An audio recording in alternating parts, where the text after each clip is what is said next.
Hey guys, it's Annabelle here at the dog store in Delray, and we've got our rep from ZIGNATURE here to talk a little bit about their food. So I know a lot of people are really interested in kind of the exotic proteins and a few different things to work on allergy and elimination diets. And I wanted to know kind of all of the ZIGNATURE line is free of, I know a lot of stuff, so none of them have chicken, but what else does it manage to avoid? So they are all grain-free, they're all potato-free, and they're all chicken-free. Those are our top 3 allergens, so we just remove them completely to make it a really well-balanced, limited ingredient diet for dogs that have allergies. Okay. And 12 of them are single protein, and 1 is a multi-protein.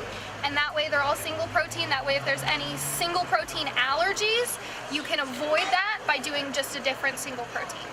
Okay. And when you say potatoes, is it sweet potatoes and white potatoes? Yes. Okay. All potatoes. We do not do any sort of potatoes.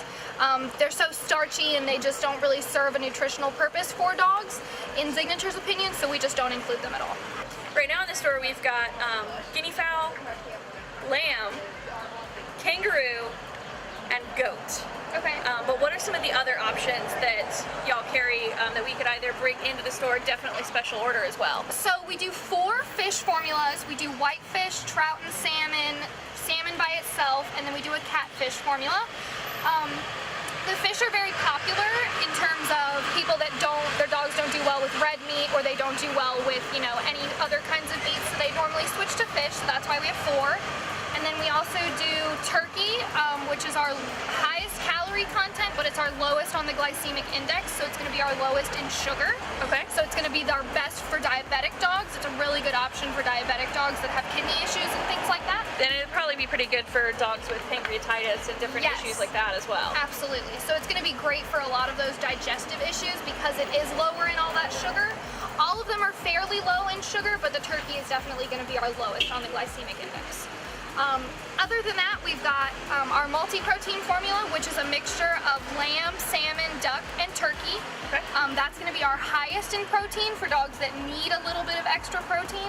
The rest of them are all kind of high as well, but Z Essentials is definitely going to be our highest. Yeah, just when you mix all of the different proteins, you're just it's a little bit easier to get a little higher content. Yeah, absolutely. Very cool. And y'all do a lot of really unique proteins as well, because I don't think I've seen anybody else have a goat or a kangaroo. We do.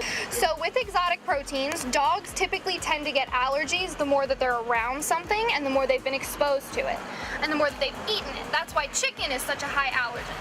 So with goat and kangaroo and guinea fowl and things like that that dogs have never really been exposed to, it's much less likely that they'll be allergic to it. So it really helps with those dogs that have a lot of allergies and you can't find anything that'll work for them.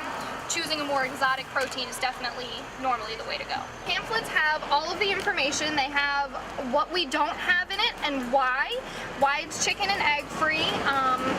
It talks about how it's limited ingredient. It has all of our sourcing information, so it says where we get all of the meats from, an individual breakdown of every formula we have. Okay. So it gives you calorie content, things like that. It gives you all the ingredient list, the analysis, everything like that for the cans. And you can even see yes, and you what can the even kibble see looks what like. the kibble looks like.